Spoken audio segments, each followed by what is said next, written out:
Assalamualaikum warahmatullahi wabarakatuh. Perkenalkan, nama saya Dafar Putra. Saya dari kelas 15 ingin menjelaskan tentang pengantar teknologi informasi. Yang pertama ada konsep dasar dan teknologi komputer. Apa itu komputer? Definisi komputer. Komputer Latin to menghitung, alat elektronik, dapat menerima input data, dapat mengolah data, dapat memberikan informasi, menggunakan suatu program yang tersimpan di memori komputer, dapat menyimpan program dan hasil pengolahan, bekerja secara otomatis.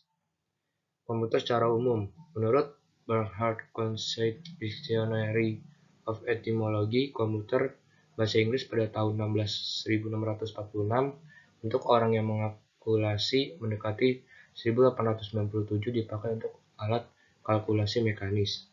Sepanjang Perang Dunia Kedua, komputer menunjuk pada beberapa pekerja wanita Amerika Serikat serta Inggris yang pekerjaannya mengalkulasi jalan artileri perang dengan mesin kalkulasi.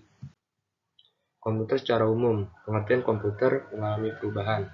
Awal mulanya mengatakan orang yang dalam pekerjaannya lakukan perhitungan operasi aritmetika. Seiring berjalannya waktu dengan perubahannya, arti komputer merujuk pada suatu mesin untuk alat kalkulasi.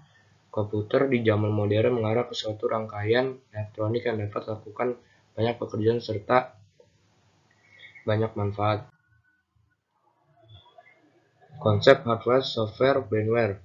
Konsep Tritunggal yang tidak bisa dipisahkan satu dengan lainnya. Untuk tahap pertama, manusia harus memasukkan program terlebih dahulu ke dalam komputer.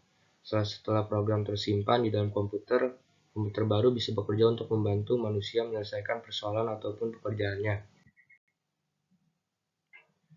Jadi komputer adalah kumpulan alat elektronik yang tersusun menjadi rangkaian membentuk sebuah mesin berteknologi dengan kontrol sistem operasi disertai program-program yang mampu menerima dan menyimpan data, melakukan pengolahan dan memberikan hasil dalam bentuk informasi sesuai prosedur operasi yang dirumuskan. Rumusan komputer, yaitu ada perangkat masukan, perangkat proses, perangkat keluaran, dan media penyimpanan. Sejarah dan perkembangan. Alat hitung tradisional dan kalkulator mekanik, abakus, muncul sekitar 5.000 tahun yang lalu di Asia Kecil. Alat ini memungkinkan penggunanya untuk melakukan perhitungan menggunakan biji-bijian geser yang diatur pada sebuah rak. Sejarah dan perkembangan. Kalkulator roda numerik, numeric wheel calculator, ditemukan oleh Blaise Pascal pada tahun 1642 berbentuk kotak persegi kuningan Pascaline. Sejarah dan perkembangan. Komputer generasi pertama 1946 sampai 1959, sirkuitnya menggunakan vacuum tube, program dibuat dengan bahasa mesin, assembler, ukuran fisik komputer sangat besar dan cepat panas.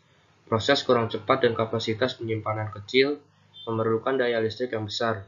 Orientasi pada aplikasi bisnis 1946, ENIAC, Electronic Commercial Integrator and Computer, komputer elektronik pertama di dunia yang mempunyai bobot sebesar 30 ton, panjang 30 meter, dan tinggi 2,4 meter dan membutuhkan daya listrik 174 kW. 1953, IBM 701, komputer komersial berukuran besar, komputer generasi pertama yang paling populer. 3. Komputer generasi kedua 1959-1964. Sirkuitnya berupa transistor. Program dapat dibuat dengan bahasa tingkat tinggi, COBOL, Fortran, ALGOL. Kapasitas memori utama sudah cukup besar. Proses operasi sudah cepat, membutuhkan lebih sedikit daya listrik. Berorientasi pada bisnis dan teknik. Komputer yang paling banyak digunakan pada generasi kedua ini adalah IBM 1401 untuk aplikasi bisnis, IBM 1602, dan IBM 7094 untuk aplikasi teknik. 4. Komputer generasi ketiga 1964-1970 menggunakan IC Integrated Circuit, pemrosesan lebih cepat, kapasitas memori lebih besar lagi, penggunaannya listrik lebih hemat, berbentuk fisik lebih kecil. Banyak bermunculan aplikasi software 1964 IBM S/360. Komputer generasi ketiga pertama digunakan untuk aplikasi bisnis dan teknik. 1969, Nova dikembangkan oleh Data General Corporation komputer mini 16 bit pertama. 5. Komputer generasi keempat 1970 sampai 1990 menggunakan Large Scale Integration atau LSI. Dikembangkan komputer mikro yang menggunakan mikroprosesor dan semikonduktor yang berbentuk chip untuk memori komputer. IBM 370 komputer generasi keempat yang pertama, Cray 1 komputer super pertama, Apple II personal komputer pertama, komputer IBM PC yang pertama, Pentium 2, AMD K6 3D.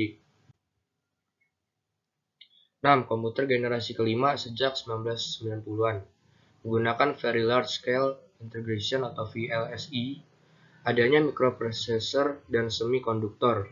Komputer pada generasi ini mengembangkan komputer yang bisa bercakap dengan manusia sehingga bisa meniru inteligensi manusia. Dikenal juga dengan sebutan generasi Pentium. 7. Komputer generasi ke-6 abad 21. Generasi ini adalah generasi masa depan yang nantinya dikenal dengan generasi titanium. Hardware komputer yang mempunyai fungsi tertentu seperti monitor, keyboard, mouse, speaker, maupun casing, beserta isinya tidak lagi digunakan. Fungsi-fungsi dari setiap hardware komputer tersebut nantinya akan digantikan oleh sebuah perangkat yang mempunyai kemampuan istimewa. Perangkat yang mini ini nanti berisi microchip yang mempunyai kemampuan sama dengan komputer, yang dapat memancarkan sinar hologram. Sinar hologram tersebut mempunyai fungsi seperti menjadi screen display dan keyboard. Komputer yang kita kenal saat ini adalah hasil perkembangan teknologi elektronika dan informatika, sehingga bentuk komputer yang asalnya berukuran besar dan membutuhkan tempat yang besar, sekarang berbentuk kecil dengan kemampuan yang besar. Kemajuan industri komponen elektronika IC (Integrated Circuit) telah mendorong tercipta berbagai perangkat chip IC yang beragam dan mendukung berbagai keperluan pembuatan produk elektronik.